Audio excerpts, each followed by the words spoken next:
ये कहानी है गाउसपुर नाम के गांव की, जहां इस बार की सर्दी ने सबकी सांसें रोक दी थीं। हर घर की छत पर सफेद बर्फ थी। पेड़ों की डालियां ठंड से सिकुड़ी हुई और कोहरा ऐसा मानो किसी ने गांव को बादलों में छुपा दिया हो। घौंसपुर गांव के छोटे से मिट्टी के घर में रहता था रमेश, उसकी पत्नी मीना और छोटा बेटा चिंटू। गरीबी इतनी कि रोटी भी तौलकर खाना पड़ता था। सर्दियों ने उनकी मुश्किल और बढ़ा दी थी। आज घर में बस थोड़ा सा ही आटा बचा है, तो ही रोटी बनेंगी। कोई बात नहीं मीना, तुम बच्चे को खिला देना। मैं दिन में चाय पीकर काम चला लूंगा। सुबह 6 बजे रमेश सेठ धनीराम की दुकान पर पहुंच जाता था। धोती कुर्ते में ठंड से कांपता हुआ, हाथ सुन्न, पर काम की मजबूरी। आ गया। चल जल्दी बर्तन धो, ग्राहक आने वाले हैं। बर्फ जैसे पानी में बर्तन धोना किसी सजा से कम नहीं था। ठिठुरते ठिठुरते रमेश ने खुद को गर्म रखने के लिए एक कप चाय ले ली। धनीराम ने देख लिया। ओए, मेरी दुकान की चाय पिएगा तू? आज से रोज 2 कप चाय के पैसे तेरी मजदूरी से कटेंगे। बेचारा रमेश चुप रह गया।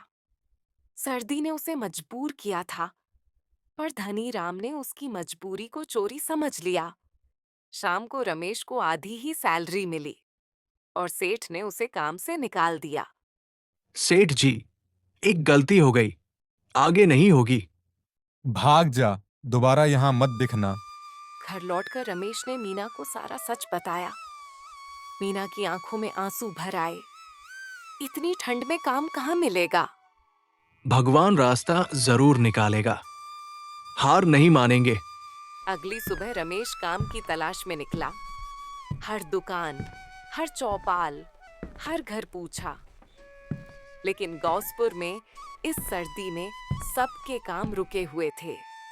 भैया, अभी तो मेरा ही खर्चा नहीं निकल रहा। रमेश थककर सड़क किनारे बैठ गया। उसी वक्त एक बूढ़ी अम्मा, कमला अम्मा, सामान उठाए डगमगा रही थीं। बेटा मेरा सामान मेरे घर पहुंचा देगा? रमेश ने तुरंत मदद की। अम्मा बहुत खुश हुईं और बोलीं, ये मेरी गाय गौरी, मैं इसे संभाल नहीं पा रही। तू ले जा बेटा, ये तुझे दूध देगी और सुख भी।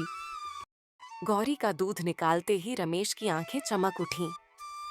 गौरी ने इतना दूध दिया कि महीनों बाद घर में भरपेट खाना हुआ। आज तो हमारे घर में भगवान की कृपा उतर आई है। चिंटू खुशी से उछल रहा था।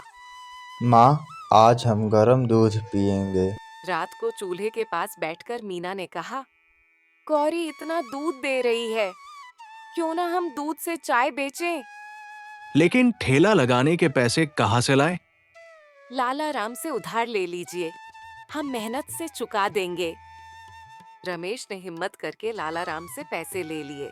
अगली सुबह रमेश ने गौसपुर चौक पर ठेला लगाया। पुराने तख्ते, मिट्टी का चूल्हा, एक देगची और गौरी का ताजा दूध। पहली ही केतली की खुशबू पूरे चौक में फैल गई। भैया, क्या खुशबू है, 1 कप देना। पहले ही दिन रमेश ने जितना सोचा था उससे दुगुना कमा लिया। कुछ ही दिनों में रमेश की चाय पूरे गांव में फेमस हो गई। लोग दूर दूर से आने लगे। भैया, 2 कप कड़क चाय। रमेश भैया की चाय पीने से ठंडी भाग जाती है। गौरी पूरा दूध देती, मीना घर में मदद करती और चिंटू स्कूल जाने लगा, क्योंकि अब पैसों की तंगी कम थी। धनीराम की दुकान पर ग्राहक कम होने लगे। वो जलने लगा। इसे ये मुझे ही टक्कर दे रहा है, ऐसे नहीं चलेगा। उसने गांव के गुंडों को पैसे देकर रमेश को डराने का प्लान बनाया। अगले दिन गुंडे रमेश के ठेले पर पहुंचे।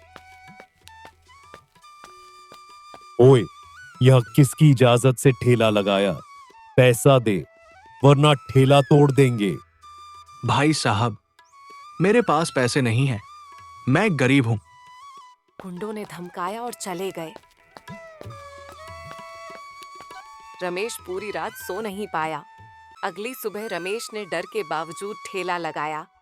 उसके मन में सिर्फ एक बात थी, मेरे परिवार की भूख डर से बड़ी है। गुंडे फिर आए, लेकिन ठेले के पास पहुंचते ही चाय की खुशबू ने उन्हें रोक दिया। पहले एक कप चाय दे, फिर देखेंगे।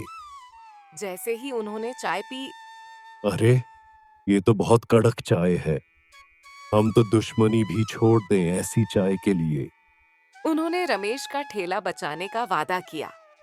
गुंडे उसी की दी हुई रिश्वत वापस लेकर धनीराम के पास पहुंचे। ये ले तेरे पैसे, और सुन, आगे इस नेक इंसान को परेशान किया तो तेरे लिए अच्छा नहीं होगा। धनीराम डर गया और रमेश को छोड़ दिया। अब रमेश का ठेला गौसपुर का सबसे मशहूर ठेला बन चुका था। लोग अक्सर कहते, रमेश की चाय गांव की शान है। मीना की आंखों में खुशी थी। चिंटू खुश था। गौरी रोज दूध देती थी और रमेश अब आत्मविश्वास से भरा हुआ था। मुश्किलें कितनी भी बड़ी हों, सच्चाई और मेहनत कभी हार नहीं मानती, और भगवान हमेशा उसकी मदद करता है जिसके मन में ईमानदारी और भरोसा हो। हमेशा याद रखना, मेहनत की चाय हर सर्दी को पिघला देती है।